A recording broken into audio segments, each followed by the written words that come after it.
Hi అండి. ఈరోజు చూడండి మా ఇంటి దగ్గర పిట్టొచ్చి ఎట్లా పడిపోయిందో. అవి ఫోర్స్గా వచ్చి మా గోడకు తలిగి కింద పడతా ఉంటాయి. వీటి కోసం అక్కడక్కడ నేను వాటర్ కూడా పెట్టిన. అయినా కూడా చూడండి, అమ్మ కింద పడేది వాటికి చాత కాలేదు. దానికి అమ్మ తీసుకొచ్చి వాటర్ తాగిపి అంటే తాగిపిస్తుంది. చూడండి దానికి ప్రాణం వచ్చినట్టు ఎట్లా ఉన్నదో పాపం. వాటర్ తాగిపిస్తేనే చూడండి ఎట్లా అంటుందో. కొంచెం ధైర్యం వచ్చినట్టున్నది దానికి వాటర్ తాగుతుంటే. ఎండాకాలం కదా, నేను అక్కడక్కడ వాటర్ కూడా పెట్టిన వాటికి.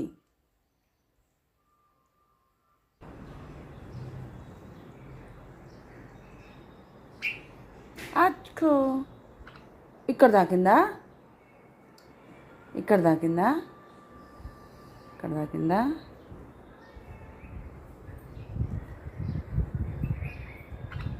అచ్చో.